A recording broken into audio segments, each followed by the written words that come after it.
Nalazimo se u spomen parku Lisički potok. Naime, priča počinje još 1944. godine u oktobru, 14. oktobra, kada sovjetska vojska ulazi u Rakovicu. U jutarnjim satima, zatim u podnevnim, da kažem, partizanske jedinice. Još iste večeri počinju hapšenja najpre sveštenika i uglednih građana Košutnjaka. Tada se to naselje zvalo Železnička kolonija. Tu je i naselje Rakovica, kao što sam već najpre rekao, zatim Kneževac i Resnik. Svih narednih dana stanovnici ovih naselja bivaju hapšeni. U neposrednoj blizini ovog spomen obeležja, da kažem, i parka, kao što rekoh, nalazi se naselje Železnička kolonija, mi danas zovemo to Stari Košutnjak. 19 građana iz Košutnjaka je odvedeno u sedište OZNE u Maglajskoj ulici. To je ulica u blizini današnjeg televizije Pink. Oni su bili zatvoreni najpre u podrumskim prostorijama, tada već novoformiranim nekim zatvorima, da kažemo tako, manjim zatvorima koji su bili i po raznoraznim beogradskim vilama. Ko je uhapšen? Uhapšeni su stanovnici koji su radili na železnici, u Ministarstvu saobraćaja, viši činovnici i uglavnom ljudi koji su bili u penziji, ljudi koji nisu učestvovali u ratu, niti su nekim svojim radom pomagali bilo kakav pokret. Ali novoj vlasti oni su upravo smetali zato što su oni bili njima neka pretnja, da kažemo tako, kao opozicija formiranju nove vlasti u tadašnjoj Jugoslaviji. Sveštenik Nedeljko Stojčić je također uhapšen, zatim pušten u oktobru 1944. A onda u martu 1945. opet uhapšen u jednom dokumentu vojnog arhiva stoji da je pušten i da je praćen. Znači, od oktobra 1944. do marta njegov rad je praćen. U toku rata bili su mnogi koji su zapisivali upravo šta je neko govorio o ratu, o narodno-oslobodilačkoj borbi, kako je bio opredeljen, da li je bio opredeljen za četnike, za partizane. I ti koji su bili u tom naselju Košutnjak, odmah su spiskove još 14. oktobra odneli u Maglajsku ulicu, sedište OZNE, i predali Milanu Trešnjiću, majoru OZNE, koji je naredio hapšenje tih ljudi. Likvidacije su bile posle par dana. Ali nisu tu stradali samo ovi ljudi koji ovdje se nalaze na ovim fotografijama. Ovo su, i naravno, ima ih mnogo i više u celom Beogradu. Nemamo mi toliko fotografija, ne možemo da ih nađemo. Ali ono što je interesantno, da nisu samo oni stradali, već i njihove porodice, ali na drugačiji način. Tako što su bili progonjeni. Njihova deca njima je bilo zabranjivano da upisuju neki fakultet, jer su deca narodnog neprijatelja. Kao što je bio slučaj ćerke sveštenika Nedeljka Streličića ili Vladislava Didića. Vladislav Didić je uhapšen i odveden u Maglajsku ulicu, a ćerke su došle da ga posete. Jer znate, u to vreme mogli su da dođu članovi porodice, da donesu hranu i neku odeću i tako, i da uzmu prazne posude. Sad, kada bi oni pitali gde je naš otac Vladislav Didić, kao što je svedočila Nadežda Didić, ona bi dobila od stražara informaciju, pa tu je, čim dobijete prazne posude, znači da je on tu, da je živ i da je taj ručak pojeo. A kakav je to dokaz da je neko živ? Nikakav. Ali na insistiranje Nadežde Didić i njene sestre, one su vidjele svoga oca u zatvoru OZNE u Maglajskoj ulici i pitale su ga tada, bile su mu, kako je ona navela, vezane ruke pozadi na leđima. Tata, zašto si ovde? Zbog čega? Šta si ti uradio? A on je rekao, ja sam ovde samo zato što sam Srbin. Ja sam njima rekao, ispitivali su me razne stvari o ratu, ja sam im rekao da sam ja penzioner, da ja da sam sedeo sve vreme rata kod kuće, da sam star čovek, ali oni naravno nisu verovali, mislili su da iz pozadine pomažem četnički pokret. Ja sam tada rekao da ja sam u toku Prvog svjetskog rata branio ovu zemlju, a sada je došlo njihovo vreme da oni brane ovu zemlju. Međutim, samo su me doveli ovde, zatvorili i eto toliko. Tako da smatram da stradam samo zato što sam Srbin. Zato što sam prešao Albaniju i imao albansku spomenicu, samo zato što sam bio odlikovan od njegovog veličanstva kralja i Aleksandra i Petra i da je to jedina moja greška bila. Ako govorimo o stradanju sveštenika u Beogradu, bilo ih je zaista veliki broj. Nedeljko Streljčić u Rakovici. Zatim, tu je Branko Avramović, koji je izbegao iz Iriga i došao ovde, bio je sveštenik u Sabornoj crkvi, koji je odmah 1944. godine uhapšen i likvidiran, a sva njegova imovina je bila konfiskovana. Zatim, tu je Mašan Petrović, sveštenik na Umci, koga su trojica tobož nekih velikih partizana i komunista, koji su, kako svedoče neki, postali partizani u septembru 1944. neposredno po ulasku partizanskih jedinica na Umku, jahali ga i tukli, čupali mu bradu, a onda kada on više nije mogao da izdrži, on je rekao ne mogu više, ubijte me. Jedan od njih je izvadio pištolj i pucao mu. I mnoštvo sveštenika u Ripnju, sveštenik u Mirjevu, sveštenik i celoj Srbiji, ako gledamo, oko 500 sveštenika je likvidirano u toku Drugog svjetskog rata. Tu su i ne samo sveštenici, nego i episkopi Srpske crkve koji su stradali najžešćim mukama, mučeni, tučeni, čupane im brade, spaljivane im koža im spaljivana, čupani i kose i brade. Tako da na jedan najprimitivniji način stradanja naše crkve je eto bilo u to vreme 44. 45. godine. A od zatvorskim kaznama možemo da pričamo, one su se dešavale do 1985. godine. Dobar dan, nalazimo se na lokalitetu spomen česme kralja Aleksandra koji je ubijen u Marseju 1934. godine. Česma je napravljena vrlo brzo posle toga, međutim, komunisti su posle Drugog svjetskog rata zatrpali i česmu i čitav prostor okolo da bi se i na taj način i dodatno ubili simboli srpstva, srpske države i sakrili neki tragovi prošlosti. Velikim zalaganjem istoričara Srđana Cvetkovića i ljudi koji su razumeli potrebu da se ovaj izuzetan kulturno-istorijski spomenik na neki način izloži javnosti, mi smo danas došli do jednog sasvim novog stanja i situacije da je ovo jedan zvanični spomenički kompleks na kome će kolega Cvetković održati prigodno predavanje. Inače, ova česma i čitav ovaj prostor okolo jeste simbol ubijanja srpske elite, brisanja srpskih kulturno-istorijskih tragova, što je sprovedeno od oktobra 1944.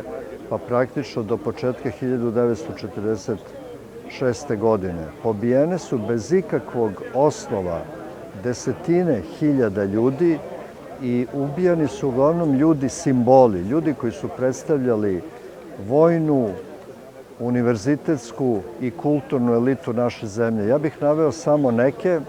Tada je bez ikakvog razloga ubijen Petar Bojović, veliki srpski vojskovođa, ubijen je Dragutin Gavrilović, major, komandant odbrane Beograda 1915. godine, dekan arhitektonskog fakulteta i čuveni slikar Branko Popović i mnogi drugi. I to je jedan od najbolnijih i najtamnijih perioda srpske istorije. Ja se nadam da će naš narod smoći snage da izgradi jednu ispravnu istorijsku sliku o tome kako nam se to nikada više ne bi ponovilo. 13. maj je datum kada je osnovana OZNA 1944. godine i upravo danas, upravo na ovom mestu, na mestu najmasovnije grobnice ljudi koje upravo ta OZNA vansudski ubila u procesima nakon Drugog svetskog rata, dr. Srđan Cvetković će nam održati multimedijalno predavanje upravo vezano za zločine Srbije u Drugom svetskom ratu. Dr. Srđan Cvetković koji se bavio istraživački najviše ovom temom, izabrao je upravo datum, dakle, kada ako ne sada, na 80. godina, ko ako ne on. Ja bih sada pozvala doktora Cvetkovića da nam održi ovo predavanje. Izvolite, imate reč. Dragi Beograđani i Beograđanke, građani Srbije, najpre pomaže Bog i dobro večer svima. Pa istinu. Danas je, kao što ste čuli, 13. maj, svi znamo da je pre 80 godina nastalo zloglasno političko udruženje za političko ubistvo, ali tako, Odeljenje za zaštitu naroda. Odeljenje za zaštitu naroda je lišilo hiljade građana Beograda i desetine hiljada građana Srbije života u periodu od jeseni 1944. do marta 1945. godine. I zato večeras, upravo na ovom mestu, koji smo ovako lepo priredili, u ovom spomen parku Lisički potok, jednom od preko 200 lokacija u Srbiji na kojem su vršene egzekucije i preko 20 lokacija u Beogradu na kojem su također vršene likvidacije, govorimo upravo o žrtvama, nevinim, dakle žrtvama Odeljenja za zaštitu naroda. Ja ću o ovome pokušati da govorim sine i red studio, dokumentovano, bez obzira na moje uverenja koje svaki čovek ima, da vam na osnovu svog dvodecenijskog iskustva, arhivskih istraživanja, saslušavanja mnogih svedoka, mnogi su tu među vama koji su potomci, koji su mi donosili dokumente, pričali svoje sudbine, ali saslušavanjem i ljudi koji su bili u aparatu, stvorio dakle neku sliku i te činjenice i te dokumente i te priče ću pokušati večeras da vam iznesem dokumentovano, kako bi što više ljudi ubedio čista srca koji žele da prime istinu. Danas je i Sveti Jakov, je li tako? Jakov je bio jedan od apostola, je li tako? Aleksandar koji je imao moć ubeđivanja i ja se nadam da će mi Jakov dati večeras tu snagu da pokušam da iznesem ovo na najbolji način, neostrašćeno, ali činjenično, argumentovano i da ta istina dopre do što šire publike, do što šire kruga naših građana. Dakle, o čemu ću da govorim? Pre svega o tome kako su dokumenti koje sam pregledao i hiljade saslušanja koje sam obavio i razgovora sa ovim građanima i svedocima i pripadnicima komunističkog aparata zapravo omogućila steknem neku sliku da postoje nekih 5 osnovnih zaključaka koji se mogu izvesti, koji svaki građanin Srbije treba da zna. A koji su to?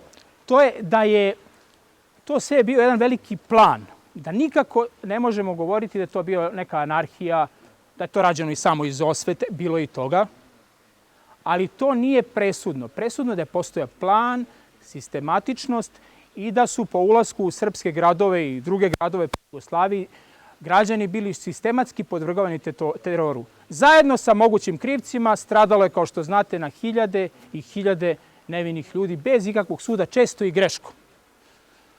Drugi zaključak jeste da je bilo izuzetno masovno, da je bio neviđeno intenzitet i u poređenju sa drugim zemljama, to je bilo neuporedivo. Ne postoji ni jedna zemlja u Evropi gde je posle rata u mirno vreme, po oslobođenju, stradalo toliko ljudi. To je druga nesporna činjenica i to bi voleo da svi negde zapamtimo i oni koji gledaju ovo preko malih ekrana ili na internetu. Treća činjenica koja proishodi iz svih tih saslušanja, dokumenata, OZNE i tako dalje, jeste da je bilo izuzetno masovno, ali da je postoji ideološki i politički motiv. To jasno pokazuju mnoge depeše. Klasno, ideološki su bili motivisani gotovo 80% svih ubistava, slobodan sam da kažem, i konačno vođena je precizna evidencija o ovim likvidiranima. Mi smo mislili kada smo počeli da radimo u državnoj komisiji da nećemo naći ništa, da je to sve uništeno. Na sreću ili nesreću, kako god hoćete, Postoje uredno vođene knjige streljanih, spiskovi streljanih. Njih su vodili mesni odbori OZNE, mesni odbori komunističke partije, što vam je u to vreme bilo skoro pa isto. Tako da je to još jedan važan zaključak da u ovome postoje dokumenti. I to ne bilo kakvi dokumenti, nije to rekla kazala, nego dokumenti same OZNE, same komunističke partije. I peti zaključak jeste da je postojao jedan scenario. Taj scenario je bio skoro isti svuda. Ako krenemo od Vranja dole i Leskovca, kako su ulazile partizanske jedinice, kako se išlo prema Beogradu, pa gore do Sombora i Subotice, otprilike se može pratiti jedan te isti scenarij, ja ću vam ga kasnije i prikazati. Najpre, osnivanje OZNE. Odeljenje za zaštitu naroda osnovano je 13. maja, kao što rekoh, u Drvaru uredbom Josipa Broza Tita, a ubrzo posle toga, 10 dana, donesen je i zakon o vojnim sudovima koji se nije ni primenjivao. Sve do početka 1945. godine. OZNA je radila po svom nahođenju. Na čelu OZNE za Jugoslaviju, kao što svi znate, bio je Srbin, abadžija pre rata, komunistički ilegalac, provereni Titov kadar, zvao se Aleksandar Ranković, bio je iz Obrenovca. Na čelu OZNE za Srbiju, dakle, bio je Slobodan Penezić Krcun, rodom iz Užica, student šumarstva. Sedište OZNE za Jugoslaviju bilo u zgradi Tanjuga, a OZNE za Srbiju u Zmajovinoj 21 u blizini današnjeg Prirodno-matematičkog fakulteta. Svako odeljenje imalo 4 odseka, prvo, drugo, treće, četvrto. Prvo je bilo za delovanje na još neoslobođenim teritorijama, kasnije je to bilo za emigraciju i inostranstvo. Drugo je bila odeljenje, kasnije UDBA, za delovanje prema unutrašnjem neprijatelju. Treće je bilo odeljenje kontraobaveštena služba vojna, jel tako? I četvrto je bilo intendantsko, tehničko, kasnije raznim promenama. Tu su bili i odeljenje koje se bavilo prisluškivanjem i cela ta tehničko-intendantska podrška. Postojala su opunomoćstva do vrha prema načelniku. Opunomoćstva su osnivana kako je koji grad oslobađan, tako su uspostavljanja u određenom gradu, recimo Kruševcu, recimo Leskovcu, recimo Zaječaru, opunomoćstva, gde bi se odabirali kadrovi između pravoverenih komunista ili oni koji su želeli da se dokažu novoj vlasti. Tako je za kratko vreme Srbija bila premrežena kadrovima, agentima, saradnicima raznih vrsta, tako da možemo da kažemo da je krajem 1945. već to bila jedna masovna i dobro organizovana služba. Sedišta OZNE. Sedišta OZNE u Beogradu bila su najpre Savezna OZNA, kao što rekoh, u zgradi Tanjuga, Republička OZNA u Zmajovinoj ulici. Pored su bili zatvori. Glavni zatvor u centru grada bila je Glavnjača, postojala i pre rata, ali je radila i posle, ali vi o tome nećete naći nikakav dokument, nikakav spomenik. Tamo postoji tabla ispred Prirodno-matematičkog fakulteta, ali na toj tabli piše šta? Da je zgrada izgorela prilikom oslobođenja Beograda i nema ni traga o postojanju Glavnjače posle rata, iako ja znam mnoge ljude, saslušavao sam ih, bio s njima, koji su bili godinama u tom zatvoru. Zatvor je radio sve do nekih 54. 55. godine. Đušina ulica takođe, ili na mesto današnje Rudarskog geološkog fakulteta, bila je takođe zatvor. I iz ta dva zatvora i 16 kvartovskih OZNI i 16 prinutnih zatvora od raznih vila, raznih podruma, većih zgrada, ljudi su se odvodili na Banjicu. Banjica je bila nešto kao sabirni centar. Tu na Banjici je vršena trijaža. Nekoga su slali na Lisički potok i slične lokacije na streljanje. Neko ko je imao da interveniše za nekog, uspeli bi da ga spasu. Neko je pak zaglavio da ide na Sremski front. Otprilike, to su sudbine ljudi iz knjige Antinarodnih elemenata i knjige Streljanih za Banjicu. Ovako je izgledao scenario pomenuti od tih likvidacija. Znači, krenula su prvo hapšenja prema spiskovima. Ti spiskovi su često činjeni još u toku rata od proverenih komunističkih kadrova. Kasnije su dopunjavani dojavama.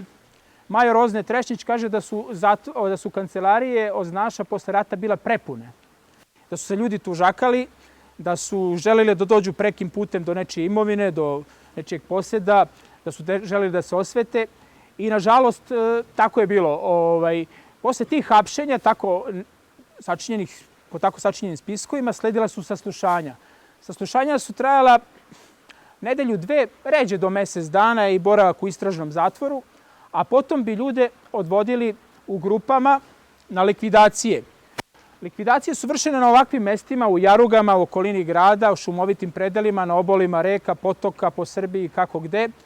I u grupama od 50 do 100 ljudi, bili su goli ili u donjem vešu, vezani žicom.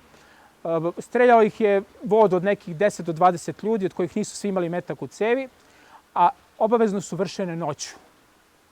U potaji, dakle noću su vršene i potom su vršena zatrpavanja, kopale su se nove jame, često su se koristile jame od bombardovanja koje su nastale od savezničkog bombardovanja ili odbrambeni nemački rovovi.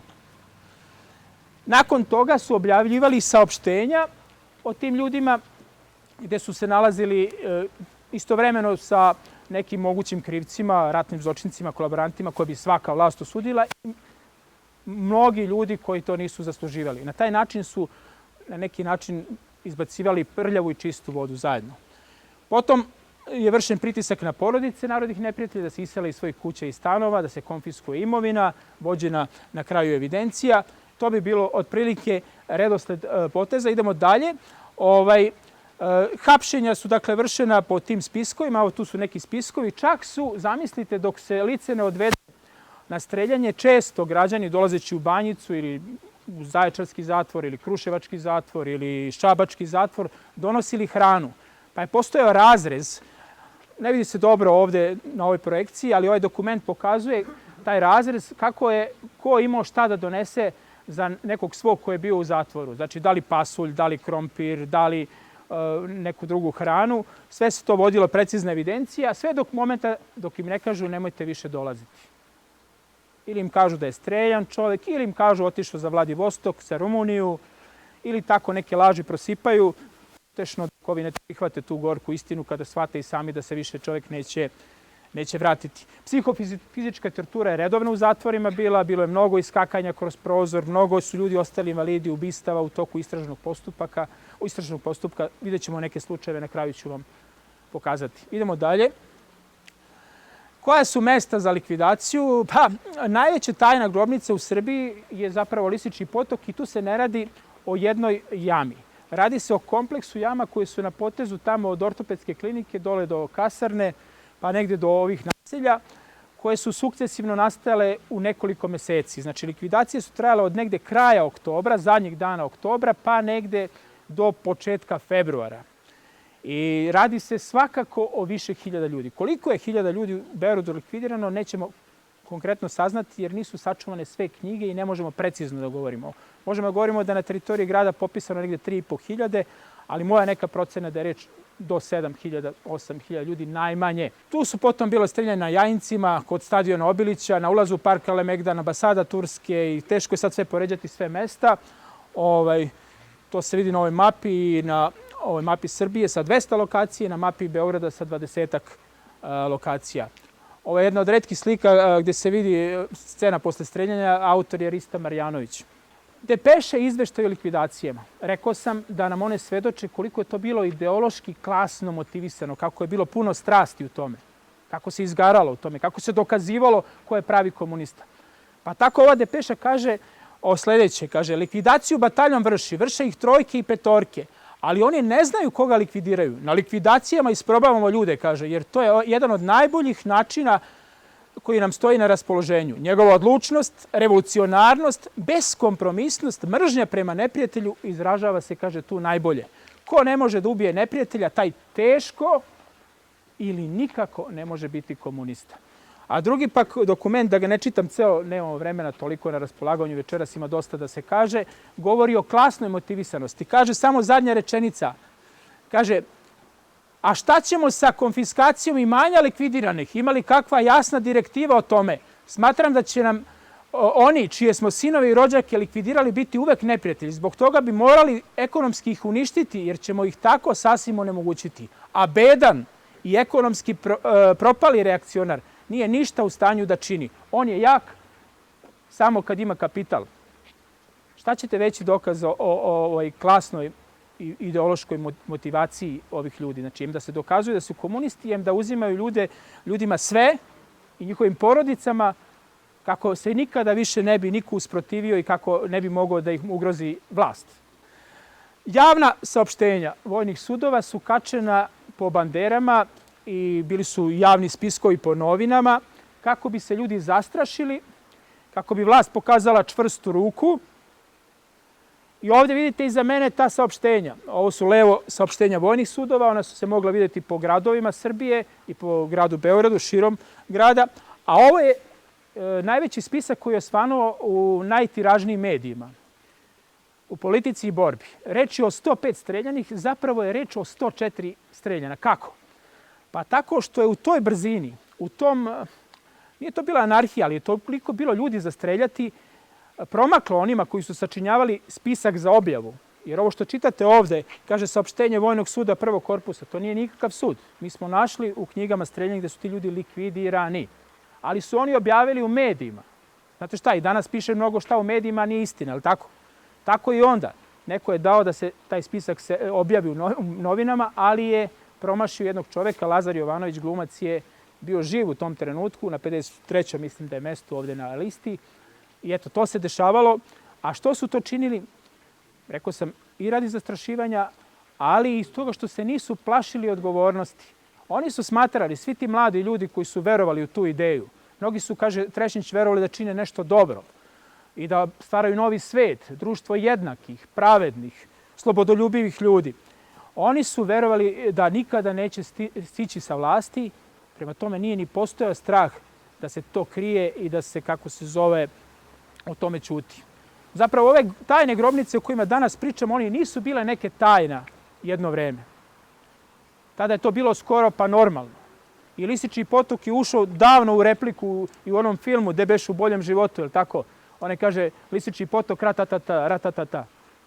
Potvrde i obaveštenja OZNA likvidirani. Pazite ovo, posle izvršenih streljanja, kada su maskirali te jame, zabranili su pristup porodicama, samo su nekima delili potvrde koji su tražili svoje.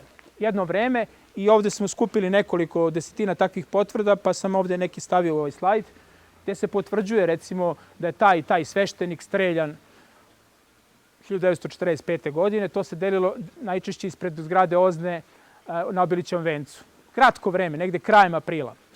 A ovde drugi interesantan slučaj, vidite ovaj račun za struju. Na poleđini tog računa stoji da dođete, kaže, da prevedete struju na sebe, pošto vam je muž streljan, da vam ne bi ostekli struju.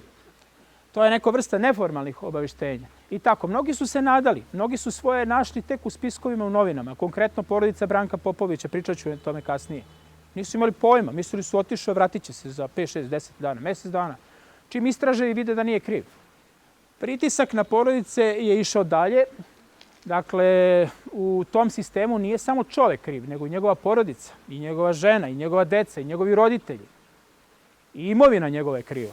Makar ona bila stečena od predaka, od Miloševog vremena. Sav taj kapital morao je preći u državne ruke. To je kolektivizovanje krivice. I danas kada pričamo o tome, to je isto jedan velikih grehova, što je krivica kolektivizovana. Danas pričamo mnogo o kolektivizovanju krivice, tako, pa se branimo. Želimo da prenesemo krivicu na čoveka i odgovornost na čoveka. Tada je, prosto se smatralo, neprijateljska porodica. Jedno vreme, posle to malo leglo, posle 50. godina, bilo je različitih sudbina i na to se zaboravljalo, ali u to prvo vreme su uzimali svakakve stvari. Znači, prosto čoveku uđe u kuću, uzmu mu sve. Znači, bukvalno odelo, cipele, pa čak vidite od ovoga Sekulića, arhitekte, uzimaju mu pod brojem 5 i 3 polovne muške gaće. Znači, uzimali smo beli sako, cipele, piše kakve su i tako dalje. A gore Nikola Rot za potrebe OZNE uzima biblioteku Ilije Pržića, streljanog na listi 105 streljanih. Gore je taj dokument o uzimanju knjiga, dole je taj dokument o uzimanju svega iz kuće. I takvih dokumenta mogu da objavim jednu knjigu gde brine 1000 stranica. To su rešenja o konfiskaciji gde vidite prosto neverovatne stvari šta se sve ljudima uzimalo. Gotovo je groteksno. Znači, smešno je, i to nije usamljeni slučaj, ove polovne muške gaće. To znate vi mnogi koji ste to i preživjeli, koji ste mi donosili te dokumente. U to vreme je, dakle, izvršen udar na tu neku elitu, na tu neku čaršiju, na tu neku varoš u Srbiji koja se tek stvarala, nejaku građansku klasu, kako god da je nazovemo, taj neki, ajde kažemo, u proseku pismeniji i bogatiji sloj ljudi. ovakvim merama i merovima suda časti i drugim merama konfiskacije, razvlašćenja i tako dalje. Konkretno od glumaca streljano je u Beogradu i Srbiji negde 15 glumaca, što nigde nije zabeleženo u Evropi. O tome postoji jedan sjajan film ovde prisutnog Boška Savkovića, reditelja. I smatra se da tu ima i neke lične pizme. Znate šta, u revoluciju su mnogi učitavali nešto svoje. Neki svoj razlog, neko svoje čitanje, neke svoje lične ambicije, neki svoj finansijski, drugi interes. Tako da iza tih streljanja glumaca zaista delom stoji i to. Bilo je pohapšeno i više glumaca. Bila je Olga Spiridonović u zatvoru i mnogi drugi glumci, Žanka Stokić. I bili su viđeni za streljanje i kažu da ih je samo žena Milana Đilasa, Mitra Mitrović, zapravo spasila i njih sigurne smrti. Streljani su mnogi profesori, kao Branko Popović, Ilija Pržić, Miloš Trivunac. Streljani su književnici Svetislav Stefanović, Grigorije Božović, Niko Bartulović. Mnogi seoski kmetovi, mnoge kafedžije, mnogi oni ljudi koji su bili ugledniji u selu, pa su ljudi po prirodi stvari svraćali kod njih. Svrate Nemci, svrate četnici, svrate partizani, svrate ovi, svrate oni. Oni su imali kontakta sa svim tim ljudima. Oni su bili kolaboranti sa svima, najčešće. Ali posle se ta priroda kolaboracije, bez obzira što ona nije bila zločinačka, kažnjavala isto. Pa tako recimo Andrija Mirković iz Užica, koji je spasavao komuniste, sad ga se setih nešto, i to priznaju same porodice tih komunističkih ilegalaca. I one kažu, on nam je spasio sinove, poštedite Andriju Mirkovića, uzmite mu sve bogatstvo, ali mi ostavite glavu, jer on je spasao naše sinove.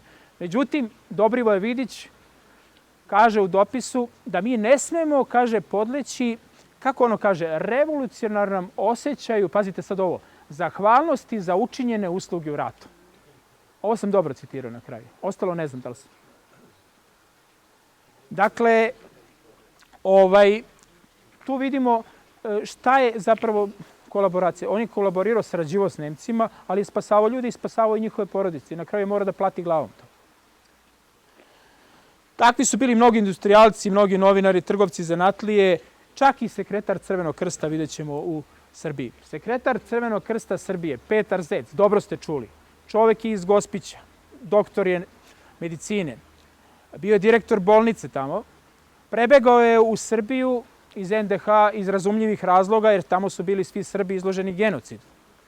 Radio je kao sekretar Crvenog krsta, radio je i njegov, ajde kažemo, zemljak Stičnog podneblja Toma Maksimović, bio je komesar za izbeglice.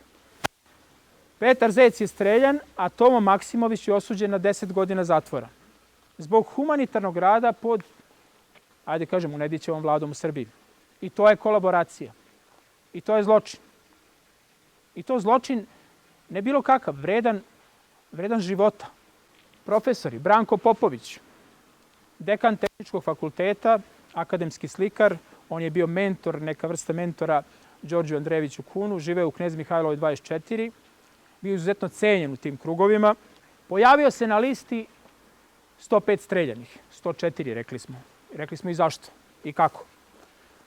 Njemu je došao kućni prijatelj, ali Jovana Kumović ili ko beše, i rekao da se skloni iz Beograda na nekoliko dana ili meseci, da se nalazi na spiskovima za likvidaciju.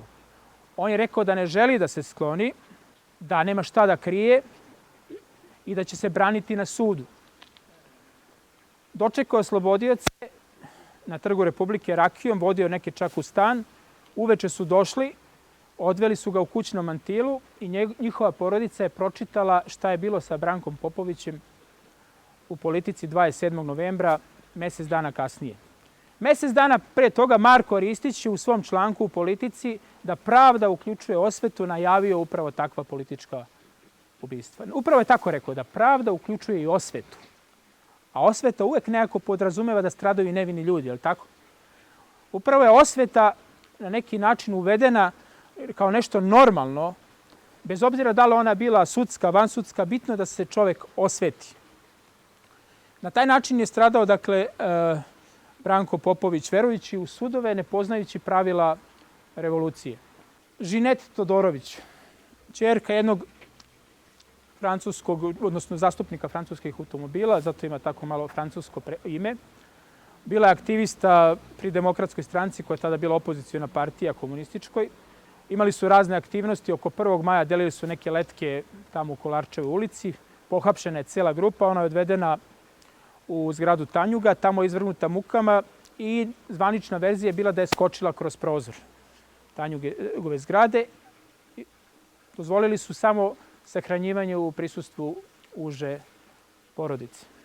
Grigorije Božović, književnik, njegov je greh bio što je nekim sahranama i negde u javnom životu istupao i zastupao antikomunističke stavove.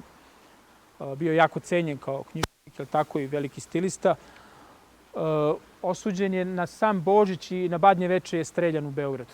Ovo je jako interesantan slučaj, dobro dokumentovan i meni jako tragičan. Možda jedna od najtragičnijih priča koju sam doživeo radeći ovo, a verujte da sam se svačega naslušao, kao što rekoh na početku. Ovde je Sava Popović Gembeš, 17 godina, iz Obrenovca. Bio je fudbaler u nekom lokalnom klubu Bogoljub, nije odlazio u šumu, bio je u nekom ilegalnom 501 civilnom, da kažem, pokretu otpora Jugoslovenske vojske u otadžbini. Uhapšen je po oslobođenju, odveden na 5. puk u Valjevu da se strelja.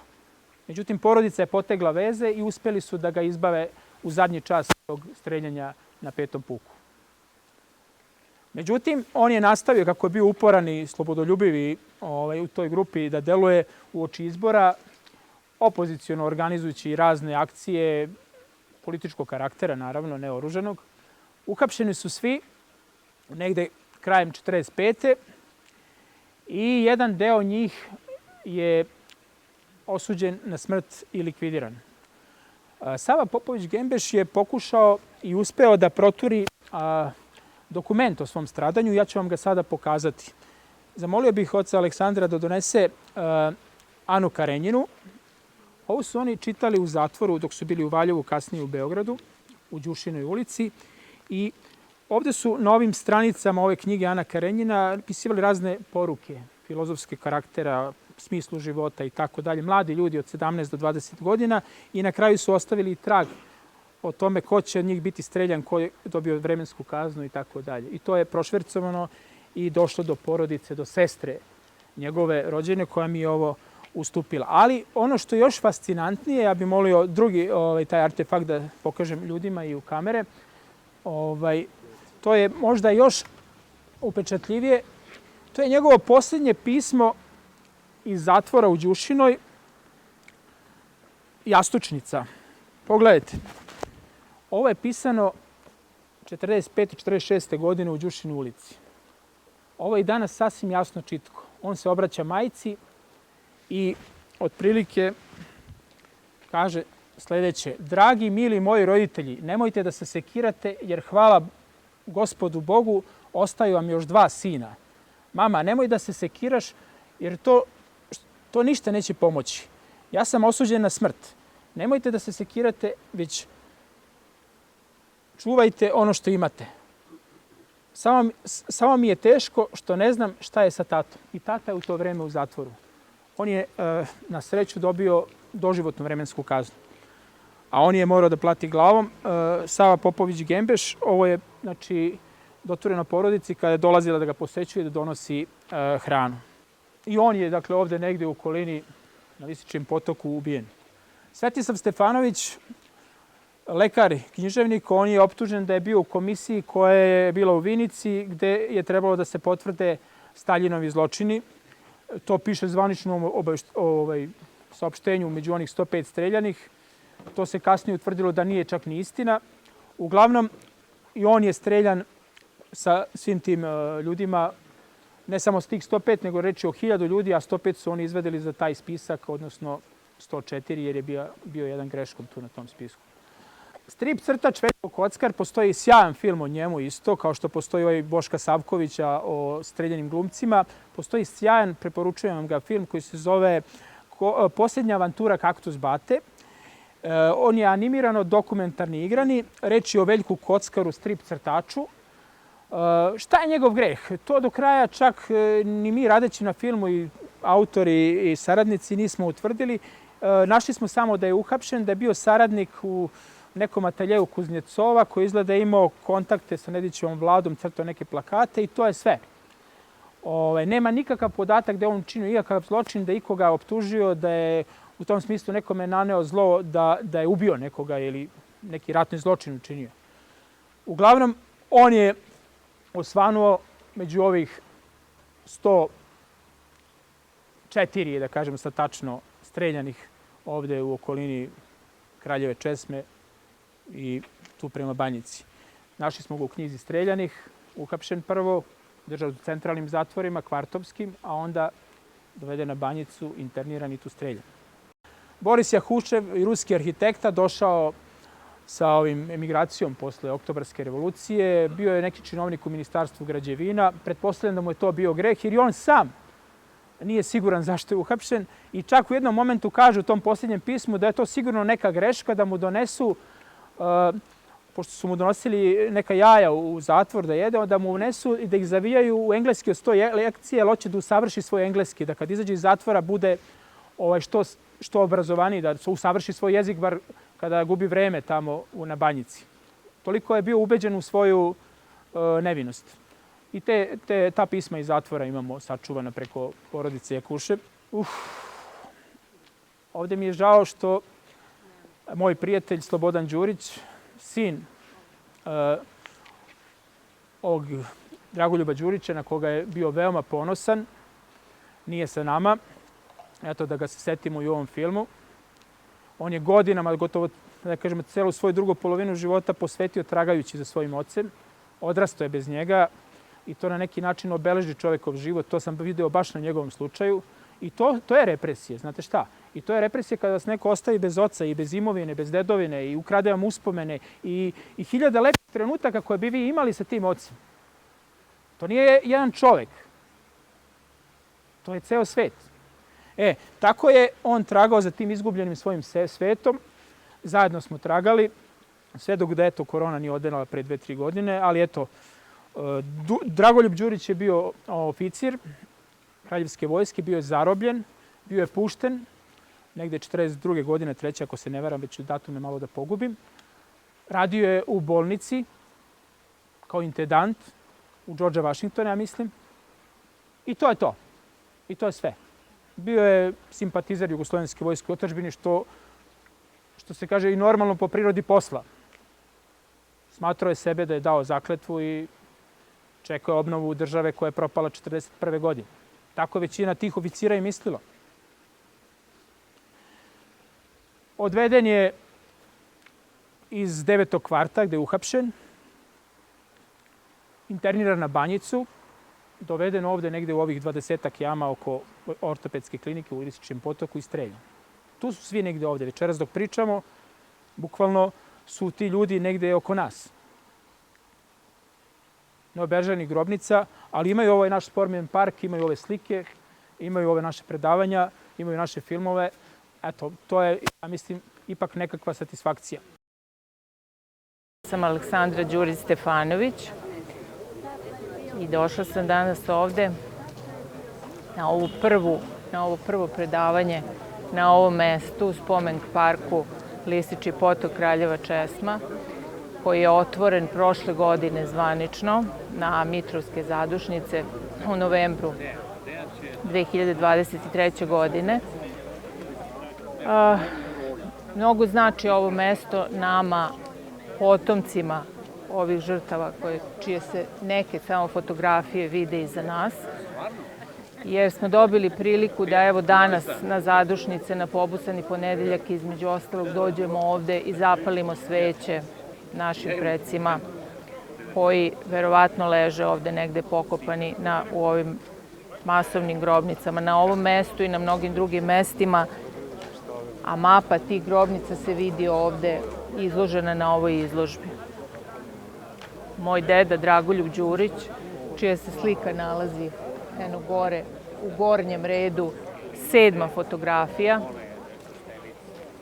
je bio sanitetski potporučnik Kraljeve vojske i sve vreme Drugog svetskog rata radio kao bolničar u glavnoj vojnoj bolnici na prvom unutrašnjem odeljenju, lečeći naš narod.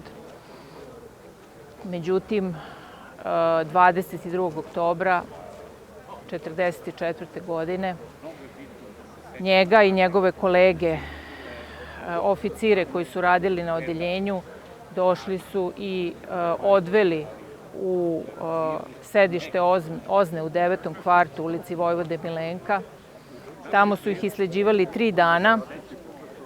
Moja nana, njegova supruga Ljubica, sa mojim ocem koji je tada imao 1,5 godine u naručju, je dolazila ta 3 dana, posećivala ga. 26. oktobra, kada je došla da ga poseti, više tu nikoga nije bilo. Izgubio im se svaki trag i nikada više, znači nije dobila nikakvu informaciju ni ona ni moj otac o tome šta se desilo sa mojim dedom. Znači, niti presudu, niti se zna mesto šta se desilo, niti mesto gde su pokopani, niti bilo šta.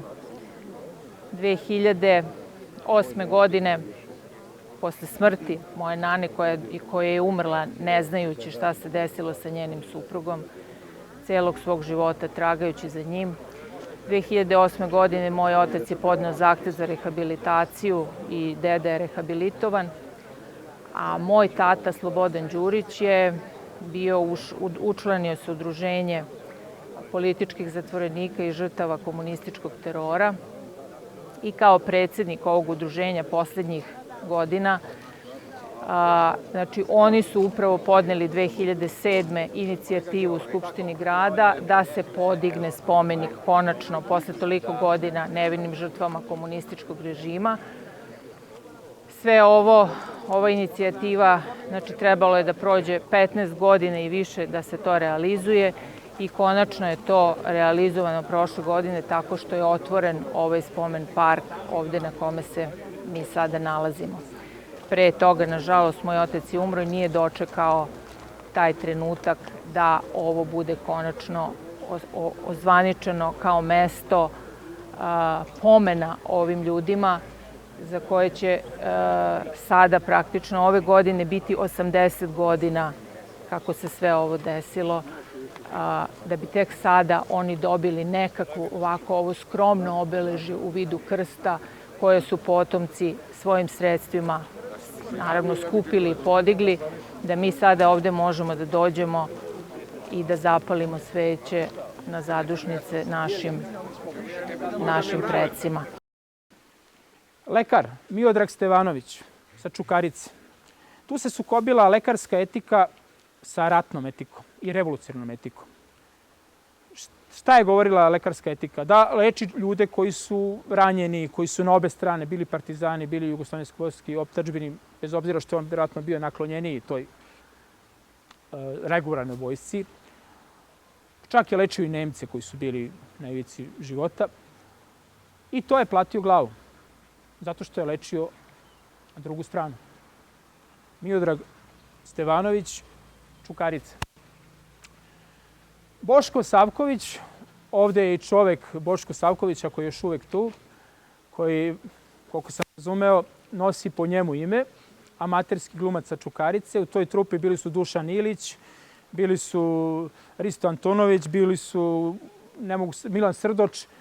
Oni su sarađivali sa Crvenim krstom, sa Petrom Zecom i celom tom humanitarnom ekipom i držali su humanitarne predstave tokom rata.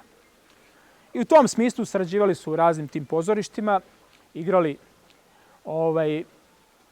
Međutim, to je tretirano kao neka vrsta ipak kolaboracije, izgleda, i iz nekog razloga ti glumci su uhapšeni i nekolicina njih je streljana zbog tog izdajničkog rada. Da, Boško Savković je bio jedan od glumaca amaterskog pozorišta koje se zvao Čika Duško na Čukarici. Igrali su predstave, klasike srpske, uglavnom skupili novac za naše zarobljenike u Nemačkoj. 1944. godine su ga odveli iz kuće pod optužbom da je igrao za Nemce i on je samo jedan od mnogih ubijenih ili na drugi način stradali glumaca ili pozorišnih ljudi koji su se bavili pozorištem u Srbiji i u Beogradu. 2014. godine sam uradio film koji se zove Bog da prosti, koji upravo govori o pozorišnim radnicima, glumcima i onima koji su jednostavno živjeli svoj život na daskama, koji su potpuno neopravdano izgubili život. Ne što su izgubili život, nego što niko ne zna ni gde su sahranjeni. Ja ne znam da li sad, ovog časa, ja stojim na koskama mog rođenog strica po kome nosim ime. Ako je tako, Bog da prosti. Prvak skijanja 1939. na Kopaoniku, činovnik u Nedićevoj vladi, Vladimir Dragić, živeo u Balkanskoj ulici. Borio se zajedno sa crvenoamericima prilikom oslobođenja, pokazivao im prolaze gde se može ući, kako se zaobići mitraljevska gnezda. Slavio pobedu da bi posle 3-4 dana, s obzirom vjerojatno da je bio na listi kao činovnik Nedićeve vlade u nekom ministarstvu, ali tako i pre rata je tu radio, samo je nastavio po nekoj, kako da kažem, logici stvari. Ali eto, to je tada moglo da bude dovoljno da čovjek izgubi život. Što ne znači da bi kasnije bilo dovoljno. Posle samo, recimo, mesec, 2 dana, a da ne govorimo nešto više, taj čovjek ne bi bio ni uhapšen. Sad, posle 10 godina od izložbe doktora Cvetkovića u ime naroda, potrefilo se, htjeli mi ili ne, ali da na dan UDBE bude i pobusani ponedeljak. Kažu da nema slučajnosti, ovog puta zaista slučajnost nije bila. Ovde smo došli upravo da odamo poštu mrtvima. I to potpuno nevino ubijenim ljudima. I to nevino ubijenim, ne samo nevino ubijenim ljudima, ovde su ubijeni ljudi koji su imali svoje biografije i svoje profesije, a došli su i ubili su ih ljudi bez biografije i bez profesije, misleći da će tim zločinom steći sebi biografiju i profesiju, a zapravo su i do dan danas ostali ubice i pljačkaši. Posle svega toga, tih masovnih izvršenih ubistava, svih ovih ljudi,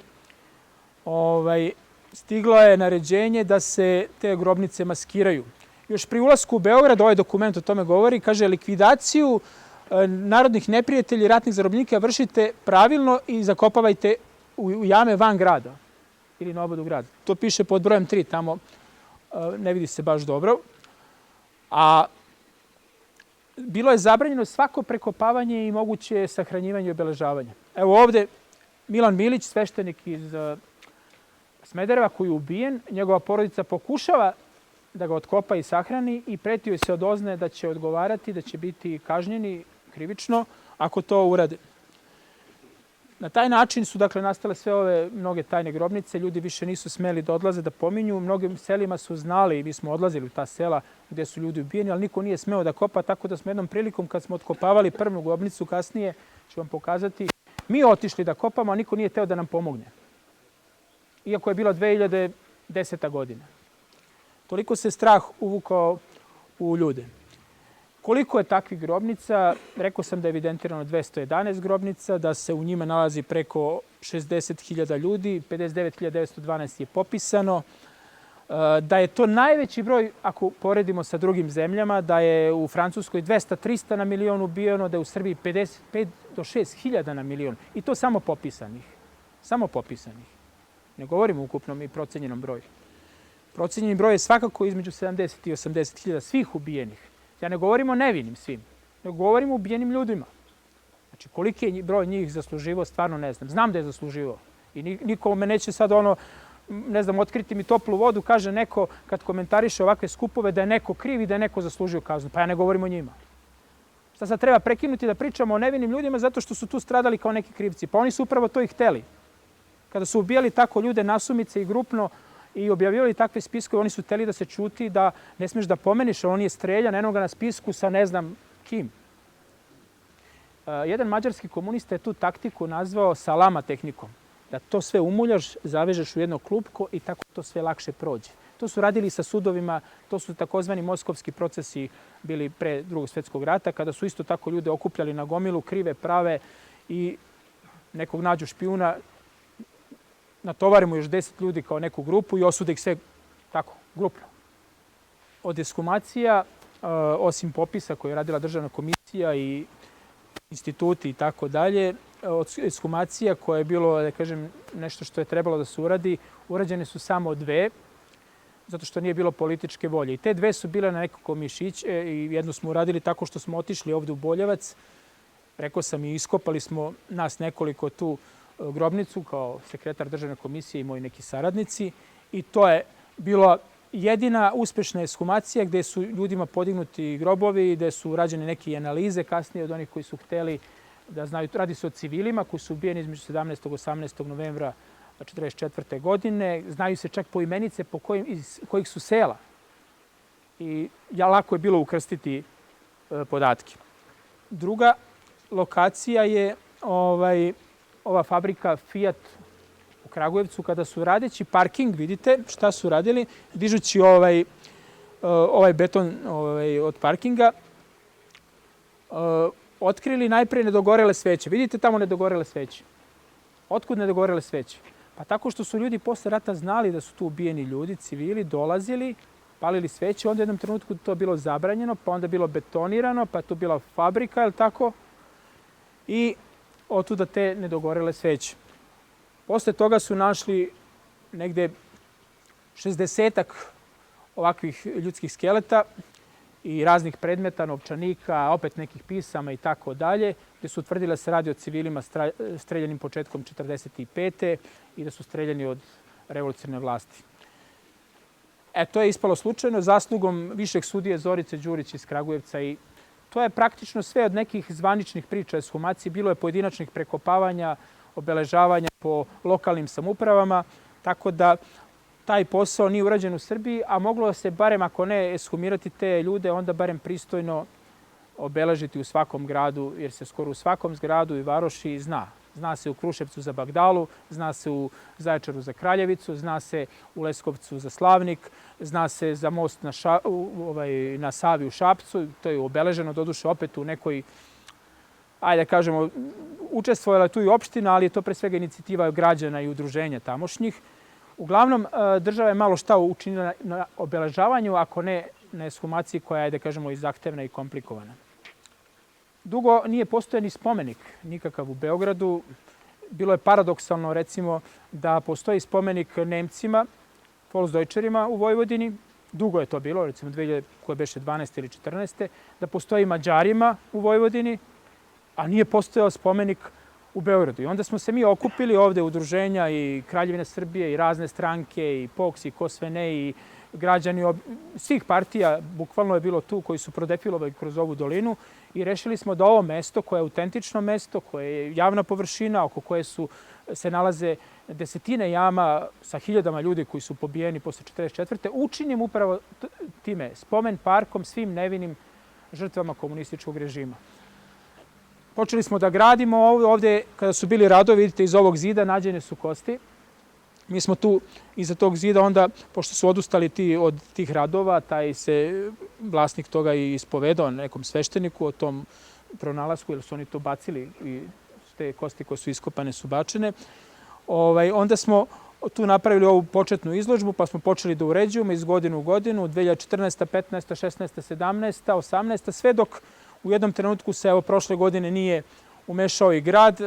Uspeli smo tim stalnim pritiscima i akcijama nekako da isprovociramo, da probudimo i kod njih osjećaj neki da je ovo dobro i korisno za grad Beograd i za Srbiju, da postoji jedno takvo mesto.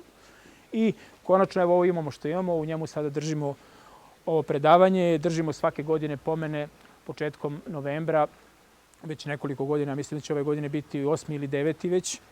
Tako da je konačno, bar u nečemu se uspelo da se, ako ne obeleže grobnice, postoji ovo mesto i nadam se da ćemo ga dalje zajedno graditi.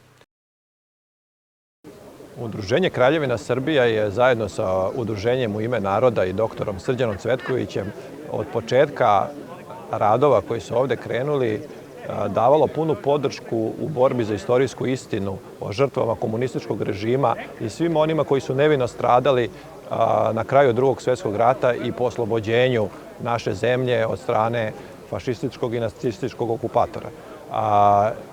To je bio jedan mukotrpan put koji je trajao godinama, da ne kažem decenijama, da se sazna koje su razmere zločina koje su nove komunističke vlasti, takozvani oslobodioci, počinili u Beogradu i celoj Srbiji. Kao neko ko je porodično vezan za imao žrtve koje su pale od strane komunista u svojoj porodici, smatrao sam da je i moja uloga da dam svoj doprinos u rasvetljavanju ovih zločina, ne samo zbog samih žrtava, već zbog istine koja je neophodna za sve nas i koja će nam omogućiti put u neku normalnu budućnost. Još je iz antičkih vremena poznato da svaka žrtva zaslužuje svoj grob i da zna gde je jednostavno mesto na grob i na sahranu. Tako smo se i mi borili svih ovih godina da te žrtve konačno dobiju svoj mir i da konačno možemo da obeležimo njihova grobna mesta. Udruženje Kraljevina Srbija, čiji sam predsjednik, se već više od 10 godina zalaže i zajedno sa doktorom Srđanom Cvetkovićem ulagalo pune napore da se ovo mesto obeleži i da se celoj našoj javnosti, celom svetu prikažu srazmere žrtava koje su ovde pale. Žrtve koje su ovde stradale i u celom Beogradu zaslužuju u našoj istoriji da budu pomenute, zaslužuju da se o njima govori i zaslužuje ceo taj period da dobije jedno svoje zasluženo mesto u našoj istoriji. Taj put do ovog danas skupa, gde se sad možemo slobodno o tome da razgovaramo na ovako lepo uređenom prostoru, nije bio ni malo lak ni jednostavan.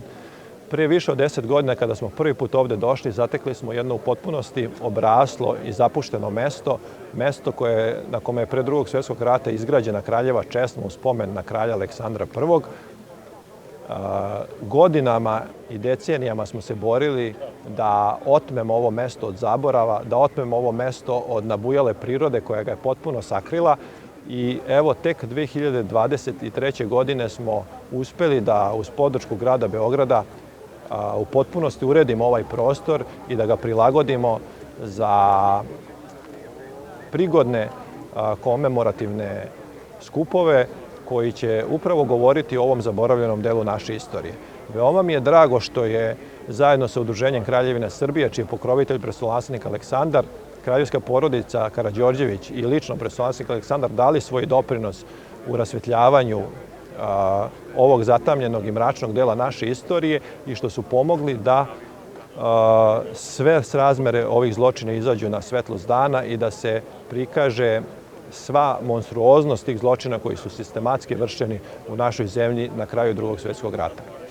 Isto tako moram da kažem da je Udruženje Kraljevina Srbija dalo svoj maksimalni doprinos, da su naši članovi ovde od prvog dana učestvovali u svim aktivnostima i da smo na kraju vrlo srećni što danas imamo ovako lepo uređen prostor na kome možemo da se okupljamo i gde možemo da pričamo o svim ovim strašnim događajima s kraja Drugog svjetskog rata i smatram da smo učinili veliku stvar i da smo uspeli, makar posle toliko godina, da te žrtve dobiju svoje mesto u istoriji, da dobiju jedno sećanje i poštovanje koje zaslužuju.